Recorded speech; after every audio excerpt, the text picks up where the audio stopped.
Okie doke folks, we're going to show you how to do a multiple insert into a MySQL database, and the first thing that we need to do is set up the coldfusion administrator. And what we've done is we created the database called test1. It's using a MySQL 5 database. Right, and there's our normal database setting, and we've had to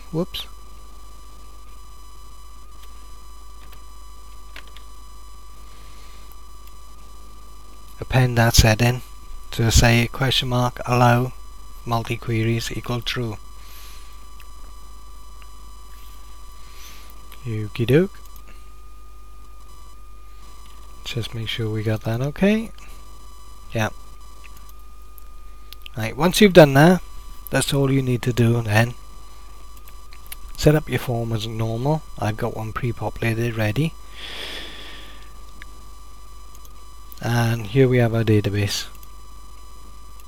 And it's in tabs because it shows you the foreign keys and how they're updating a lot better than trying to run a couple of different queries. 889944 999988 6644. Get the idea.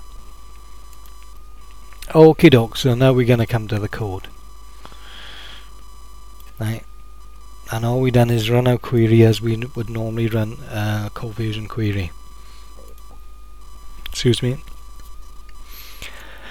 And we're using a transaction. We're not doing a CF transaction, we're doing a MySQL transaction, as it's more efficient than using a coldfusion transaction. Okay, so within the country table we have a primary key that's an auto increment number. In other words, it's going to go 1, 2, 3, 4, 5 with each record that gets put in. We need to grab that number of whichever record was just put in there to be put into the next table as the foreign key, and our foreign key is country ID. To do that, we need to use last insert ID, and the way I'm using last insert ID is I'm putting it into a variable, and this is just a personal choice on my part. So what I'm doing, last insert ID grabs whatever the next record is going to be put into there, or the last record, whichever way you can do it. If we use it in the context of the form we're about to use, it will be number 10 because we already have 9 records in the database. So in the form we're about to use, it's going to grab the value of number 10 from the country table and store it in last insert ID. But what I've done is I've gone set variable equal to last insert ID at country ID becomes number 10. And since you're using coldfusion, you know all about variables. Right? So that's a value of 10, or it could be whatever your database value is going to be.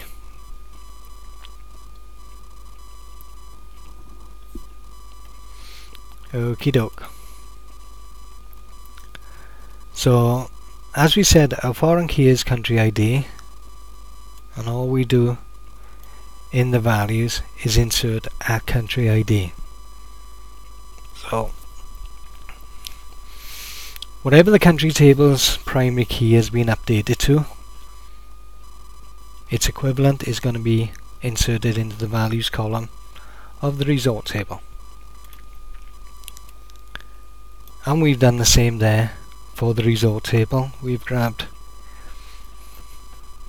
when we insert the data into that, we've grabbed the auto increment number and put it into our variable, and we've used our variable in the accommodation table, and we've done that all the way down. What happens is, and this is the main reason I've used the variable, is the users table, it doesn't have a foreign key, but its primary key is using another table as a foreign key. It's related to the reviews table, and so is the accommodation table. And since the variable doesn't get lost in between if you take things out of sequence, and this is the main reason for using the variable. Okay, so we've grabbed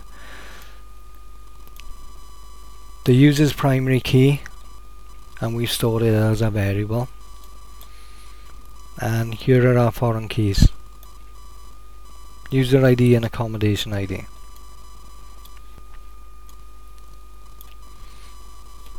And all we've done is taken the variables and inserted them in the right sequence within the reviews table. And because that's a variable,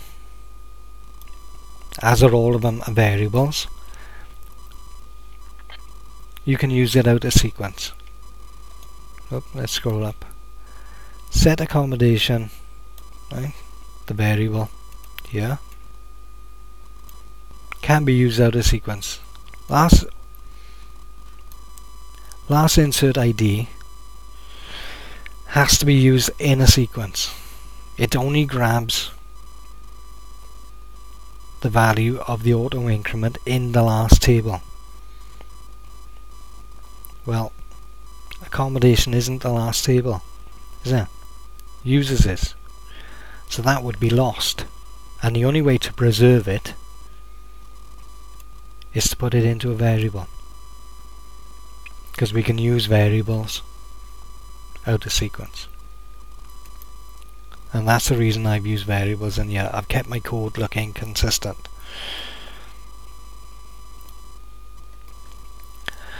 Okay, so now that you've got your head around using the variables,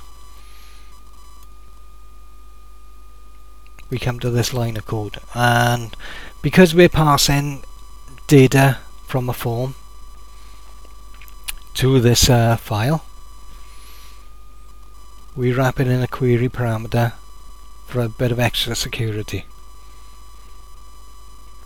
Okay. You don't wrap your foreign keys in a query param. I tried it, it didn't work because all the information I had, it wasn't explained to me very clear.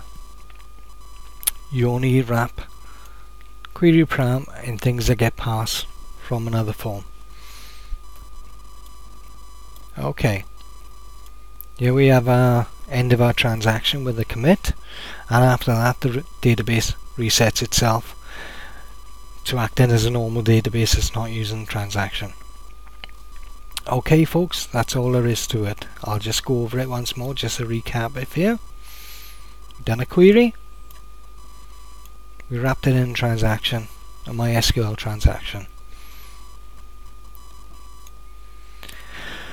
We've grabbed the primary key, which is an auto increment number, and we've stored it in last insert ID.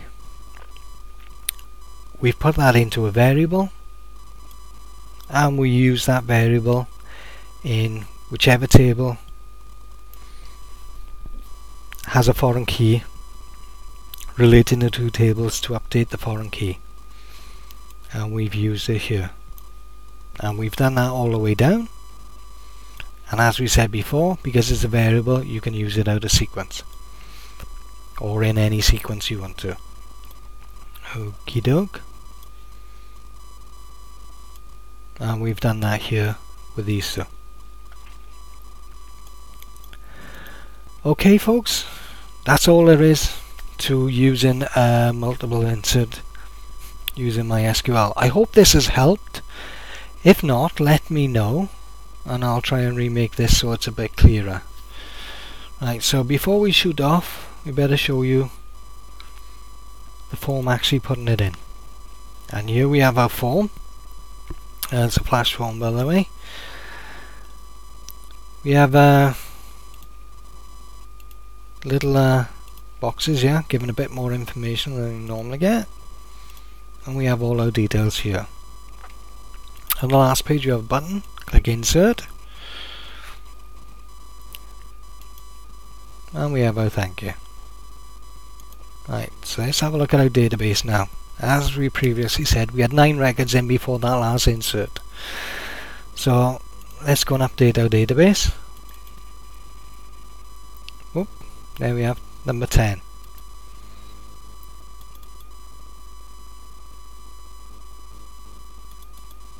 Whoop, and there we have number 10 again. Foreign key, country ID, number 10 in the result table. In the accommodation table, we have the accommodation primary key, we have the result ID foreign key here, we also have our drop down box, the value that was picked there, which is roughly half board. Update that table again, number 10, primary key, user ID and accommodation ID, the 2 foreign keys that we use as variables, I've updated here.